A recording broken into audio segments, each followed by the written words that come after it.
മുന്നണികൾ മാറി ഭരിച്ചിട്ടും യാത്രാ ദുരിതം മാറാതെ കൊച്ചി മരട് വളന്തക്കാട് ദ്വീപ് നിവാസികൾ നിർമ്മാണം ആരംഭിച്ച 6 വർഷത്തിനു ശേഷവും ദ്വീപിലേക്കുള്ള പാലം നിർമ്മാണം പാതിവഴിയിൽ തന്നെയാണ്. മറുകരയിലെത്താൻ ജനങ്ങൾ ഇപ്പോഴും ചെറുവഞ്ചികളെ ആശ്രയിക്കേണ്ട സ്ഥിതിയാണ്. തദ്ദേശ തെരഞ്ഞെടുപ്പിലും ഈ വിഷയം തന്നെയാണ് പ്രധാന ചർച്ചയാകുന്നത്. വളന്തക്കാടിന്റെ പ്രശ്നങ്ങൾ അധികാരികളിലെത്തിക്കാൻ എന്നും മുന്നിലുള്ള മധു നാരായണനാണ് ഈ ഡിവിഷനിലെ NDA സ്ഥാനാർത്ഥി.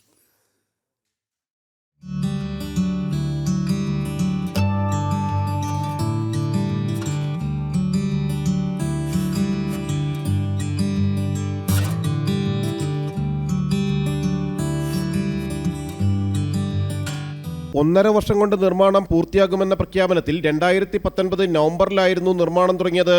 ഫണ്ടിന്റെ അപര്യാപ്തതയടക്കം പലവിധ കാരണങ്ങളാൽ നിർമ്മാണം ഇഴയുകയായിരുന്നു. വളന്തക്കാടിനെ മരടുമായി ബന്ധിപ്പിക്കുന്ന പാലം പതിറ്റാണ്ടുകളായി ദ്വീപ് ജനതയുടെ സ്വപ്നമായിരുന്നു.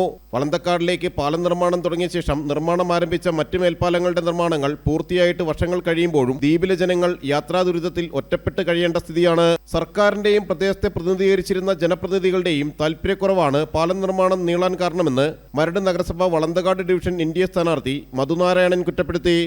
MLA സ്വരാജ് ആയിരുന്നപ്പോഴാണ് ഈ ഫണ്ട് പാസ്സാക്കി അനുവദിച്ചത്. അതിനുശേഷം ഇങ്ങോട്ട് തിരിഞ്ഞു പോലും നോക്കിയിട്ടില്ല. മീഡിയയിൽ വന്നിട്ട് പറയും പാലത്തിന് ഫണ്ട് അനുവദിച്ചു, അല്ലെങ്കിൽ അത് ഈ അടുത്ത മാസം പൂർത്തീകരിക്കുമെന്നും പറയാനല്ല കഴിഞ്ഞിട്ട് ഇതുവരെ ആ പാലത്തിന്റെ പണി പൂർത്തിയാക്കാൻ കഴിഞ്ഞിട്ടില്ല. കഴിഞ്ഞ 60 വർഷമായിട്ട് എൻ്റെ പുറകിൽ കാണുന്ന വളന്തക്കാട് ദ്വീപ്, ഞാനും വളന്തക്കാട് ദ്വീപ് നിവാസിയായിരുന്നു. ഇപ്പോൾ അവിടെ താമസിക്കാൻ നിവൃത്തിയില്ല. കാരണം വേലിയേറ്റം വളരെ കൂടുതലായതുകൊണ്ട് നമുക്ക് നടക്കാൻ പറ്റുന്നില്ല. ഇവിടെ ഉള്ള ആൾക്കാർ ആരും, നമ്മുടെ വളന്തക്കാട്ടിലുള്ള ആൾക്കാർ ആരെയും കണ്ടിട്ടില്ല. അവിടെ ജീവിക്കുന്ന ആൾക്കാർ മനുഷ്യരായിട്ട് പോലും കൺസിഡർ ചെയ്തിട്ടില്ല.